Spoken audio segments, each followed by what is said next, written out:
If you are in the shoes of Ifeanyi, what are you going to do? Will you become a bandit yourself, or will you become a terrorist? There was a man named Ifeanyi. He got married to a woman named Ifeoma. For up to like 3 years, they had no issue. And the 4th year, God blessed them with a child. They were happy. Everybody was rejoicing that, oh, finally Ifeanyi has somebody that will inherit his property when he's gone. So along the line, the child grew in wisdom. They trained him very well. And after that issue, Ifeoma didn't have any other issue again. So they trained this boy, they cherished this boy, they valued him. Because of the joy the boy brought in their home, they named him after the prophet in the Bible, Samuel. Samuel grew up, graduated from his primary, secondary school, and was about to enter the university. And Samuel saw that all his life he has lived in the east with his parents. Samuel wanted to see other parts of the country, wanted to test other parts of the country, and Samuel decided to apply for a university in Yola. His parents were highly against it. They didn't want their child to go that far.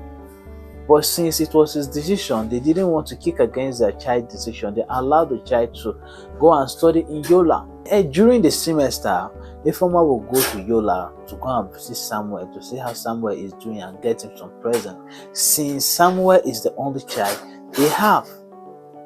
So one day, Ifeoma was on her way heading to Yola to go and see Samuel. And news reached his father that there was a bomb blast in Samuel's school, that 336 children died. Ifeanyi heard the news. Ifeanyi was shocked and carried his phone to phone his wife to confirm if anything happened to their child, if their child was one among the victims that died during the bomb blast in Samuel's school. So on reaching out to his wife's number was not reachable. Ifeanyi was worried, not knowing that as Ifeoma was on her way going to Yola, they were attacked by some bandits on the road, and she was kidnapped and taken away. So he kept on trying his wife's number. Only for somebody to later pick up the phone, informing him that your wife is under our custody. If you want to see your wife again, send us the sum of 5 million naira, or you will not get to set your eyes on your wife again. Ifeanyi was devastated. He was worried. He didn't know what to do again. And after some days, he was running around trying to confirm if his son was still alive or not, because he was trying Samuel's number. Samuel's number was not going through. He was running around trying to see if Samuel was affected during the bomb blast, and still trying to run around looking for money to go and bail his wife from the bandits. In the process of doing this, news came up again. They showed the student that died during the bomb blast in Yola. And shockingly for Ifeanyi, his only son was one among the people that died. Ifeanyi was devastated. He tried to look for the 5 million naira to go and get his wife from the bandits.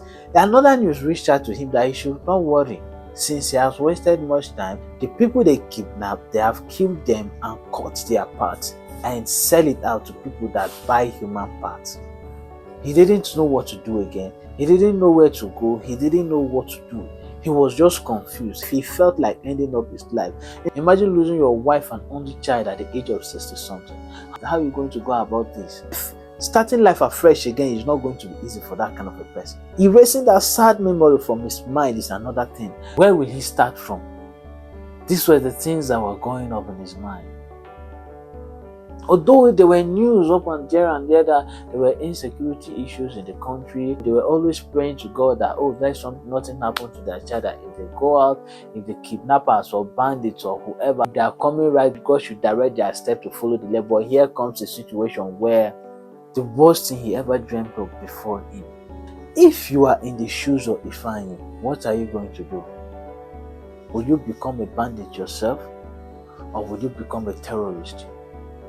Because seeing that they have taken everything that matters most to you in this life, don't forget, anybody they kill in this life, they have killed a generation. Because as you are now, a generation is going to come out from you. In short, a nation, not just a generation, a nation is going to come out from you. If you can read through Bible, God called Abraham and he told him that I'm going to make you a father of many nations. So imagine that if you killed one person, you've wiped away a nation.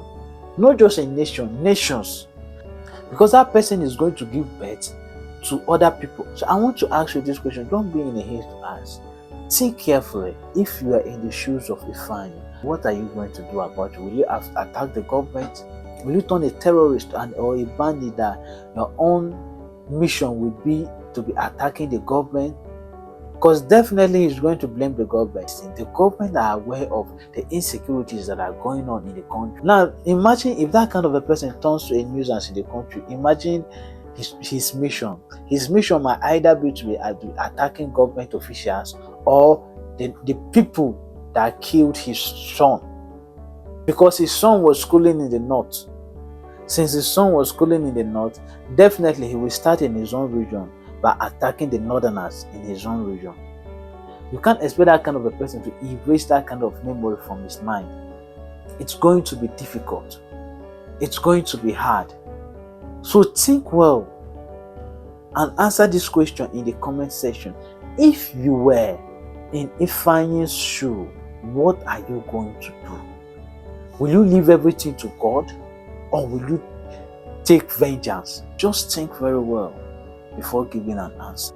Don't just give an answer. Put yourself in that man's shoe. Thank you.